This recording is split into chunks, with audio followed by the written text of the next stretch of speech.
Welcome back, folks. While most of these O2O home renovation businesses are actually located in big cities, cater to local customers, but with a winning low price strategy. But experts say more needs to be done to ensure the healthy development of this market. Most O2O renovation companies in China are based in the country's first-tier cities like Beijing, Shanghai, and Guangzhou. Industry experts say market saturation will promote industry players to further explore the niche market while looking to tap business opportunities in China's smaller cities.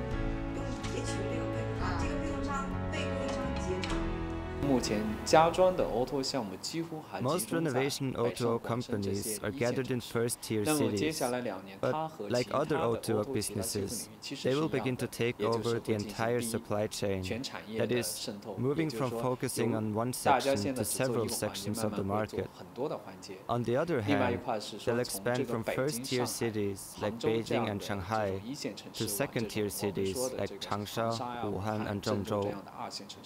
As this happens, investment and mergers will become more frequent, and startups will begin to cooperate with industry leaders. At the same time, industry insiders are also warning against the industry's blind investment and expansion. For lack of a better method, most companies still rely on low prices to attract users. But in reality, they still face big problems in terms of quality control. If you spend a lot of money on attracting users to your service, but your service isn't good enough to make them stay, that means a huge waste of money spent on marketing. If you can't attract a large number of users, the future market might not be as good as you thought it was. So rather than just focusing on sales, companies should have much better quality control in order to make every user a loyal one.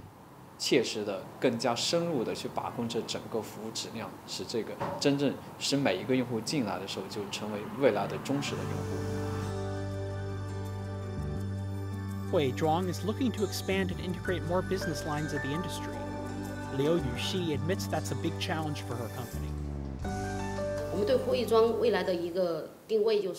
hope that Hui Zhuang will become a full industry chain service provider that is covering the entire home renovation supply chain from the workers. We will integrate many different areas. During this process, we will need a lot of IT and traditional renovation talents. That will be a massive challenge. So, Professor Jia, this O2O business model sounds great for home renovation companies, but how easy it is for traditional renovation companies to actually get into this O2O platform? Right. Well, I think for offline players, they can leverage several resources that they have, which will help them to tap into the online space. So the first resource that they have is vendor and customer resource, right? So these offline players, they've already accumulated a large number of users and vendors, partners, which will help with their online business as well. And the second kind of resource they can leverage on is the offline network, in terms of they have offline physical presence, the stores, they have the storage place, and they also have the offline logistics, delivery trucks and all that. So when they start operating online, these offline presence will actually help them, right, to facilitate their online presence as well. I see. And the third resource is actually an intangible resource, which is brand, right? Because these offline players, they've been around for a long time, and they have certain brand premium in that sense, right? So when they operate online, they have advantage. Exactly, right? But having said that, I think online business is actually a different animal, right? So these offline players, they also face a number of challenges. For example, how do they price their online service versus their offline service, right? So they have to worry about whether their online presence or online business will displace or even cannibalize exactly their offline business, right? So there are a number of issues they have to think through before they make that decision to actually go online. I see.